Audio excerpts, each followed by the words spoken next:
league report, and this was a good effort at home. Just felt like the pace of the game we couldn't quite keep up with it, especially in that last term. It felt like we were a bit flat, but we stayed in the game up until probably the back end of the third quarter. That's kind of when the line started to peel away. But yeah, lots of pros to come out of this game. Lots of things to learn off. Liam Ryan's 100th game, of course. He played really well in that fourth term, but he was a bit quiet before that. I will say, I feel like we didn't quite get it right going forward. In Harris Andrews was just able to dominate contests. He was punching it away with ease, and I feel like we had to find a way to get around that. I feel like throughout the game we didn't quite find that. The only way we would get around that is from running carry into the forward line, which I feel like often we were just kicking it long to Alan Waterman, especially in that final term. And Harris Andrews just gobbled it up. I saw early on we were trying to drag Harris Andrews up the ground, but that he wasn't going to follow Waterman or Allen, whoever it was. I feel like Chester would have been better than Edwards. Edwards was a bit poor today. I feel like he was a bit panicky on the ball. A couple of times where he picked it up in the defensive 50 and he just booted it long. Brisbane would get a rebound 50, inside 50, which was a bit disappointing. I reckon Chester would have done a better job. Darling, I didn't really see what we were missing out from not having Darling there, so I guess that's a good sign maybe. I don't think Darling will get as much game time towards the back end of the season. Rotham was out. It really hurt us not having McGovern, because it felt like even though Harry Edwards did step up and he played really well, I feel like when we didn't have Edwards or Brass on the ground, we looked really vulnerable in defence, and I think that's where the McGovern's injury really just kills us this season. I feel like that's a position, another key defenders where we might need to pick someone up, because McGovern's coming to the back end of his career. Barras isn't getting any younger. And Harry Edwards I reckon he needs someone to thrive with for a couple of years before he can really take that step to becoming a good player or a great player. And I think Rotham isn't quite there, but he's still got room to improve his game. What do I think? Zane True, he looked a bit fumbly on the ball, but I feel like if his confidence goes up a bit, he'll be one of our core players in a few years, because he's got the skill set there and he's got the ability to win the ball, and he's a good player. I think his nerves just get to them when it comes to the AFL stage, and I think there's definitely potential in there. He's 22 years old. Lots of I guess that's good. Lots of potential in that. What else? I feel like Brady Hoff did such a good job on Cameron. I think he ended up with 2 goals at the end of the day.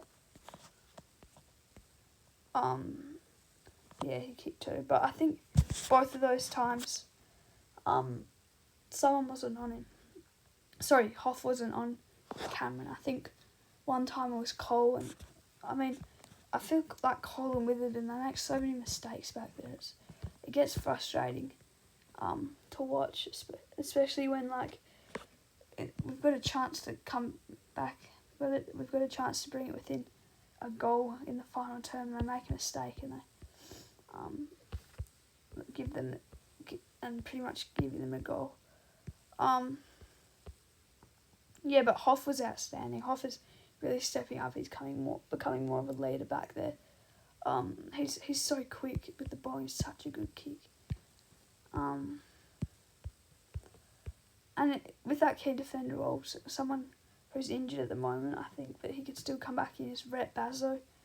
We haven't seen much of him, but he's a young player with lots of potential, so we can't take him out of the equation. Kai Lohman kicked 2 in that last quarter. He had a great last quarter. And I put him on the cover of the pre-match report, so that probably didn't seem very good. In the end, I think our best players were Hoff. He was outstanding. Ryan had a good fourth term. Hunt got more involved, but I still feel like after that little injury he hasn't really been as good as he was pre that injury.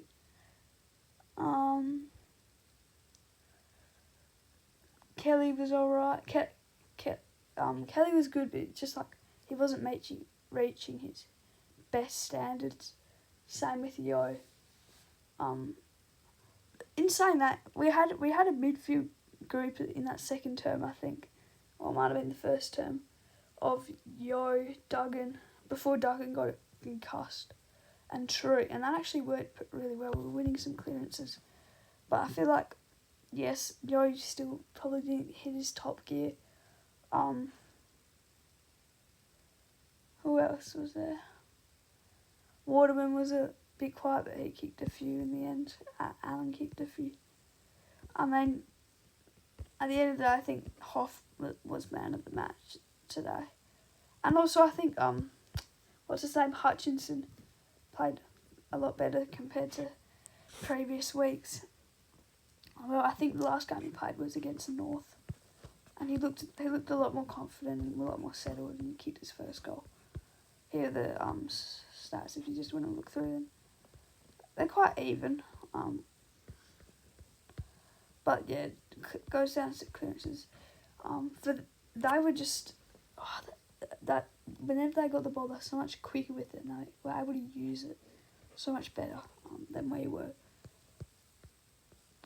And that's probably what gave them the edge, and also just I don't know, just I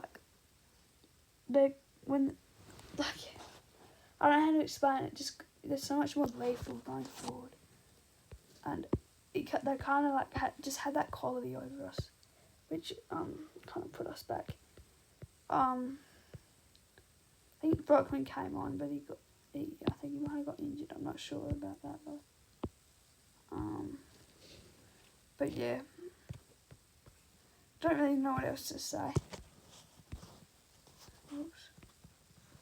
Ladder. Brizzy arrived in the top 4 race. In fact, they're 4th. They leapfrogged Freo with that win over us. They won their last 6 or 7, I think. Geelong, Swans and Carlton are also in there. Freo slid out. Essendon have slid out. GWS are back in the 8. I feel like they were in the 8 after last week, but they've kind of solidifying their spot. I mean, this is very close. Between 2nd and 13th, it's only 2 games. Like, I haven't seen this in ages, and it makes this so much.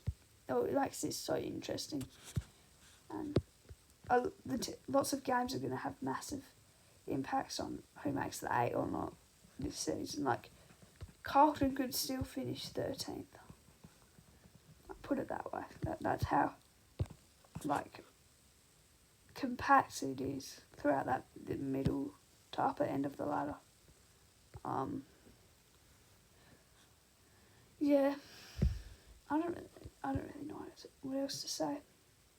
I think I kind of go through this every week, but I feel like the teams that are locked in that I definitely think will make the 8 are Swans, Carlton and Geelong. Then Brizzy, I think there are a few, if they win another 2 games, or even 1 game, if they win their next, if they win another few games in a row, I mean, that probably solidifies it for them. Freo, they can be a bit shaky, but again, if they can just get back on track. Same could be said for Essendon, a bit shaky, but if they can just get... it's all about, for all these teams, just finding that momentum and finding that good patch of form coming to the end of the season, timing that. That's something GWS did so well last year, and that put them in a prelim against Collingwood.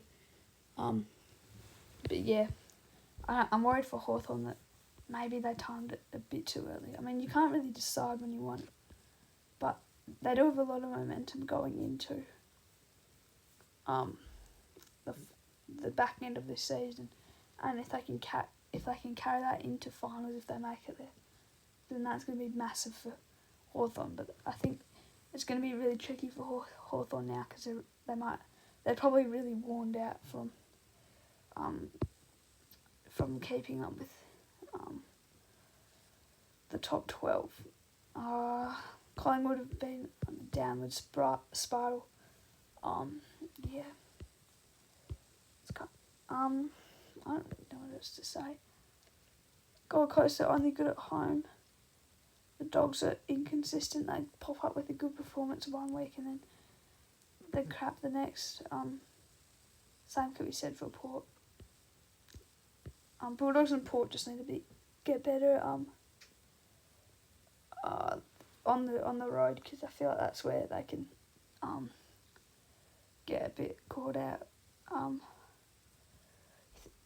You think back a couple? I can't remember how long ago, but these two were playing in. I think it might have been 2021. These two were playing in a preliminary final. And now they're both kind of fallen off. We haven't really seen that sustained team at the top for like a while, apart from probably Lions and Cats. It's very much like teams going almost like a yo-yo, just going. They might have one season where they finish 10th, the next season they finish 5th, and then maybe they're back in the 4 the next. It's kind of, we've seen that with teams like Port Adelaide and the Dogs, and it feels like, what direction are they actually going? Are they pushing for a premiership, or are they just going down? And are they gonna have to rebuild in a few years? Same as the Swans. Carlton have been on the up. Brizzy have been up there for a bit, but they haven't been consistently in the 4.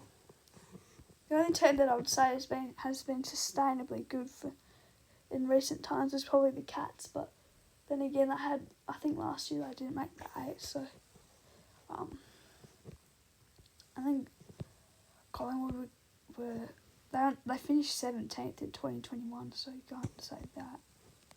I mean, yeah. The only team that really had that was Richmond throughout those seasons, from the first premiership to their last, and even maybe the year after 2021 as well. They made it to. Where did they make it in 2021?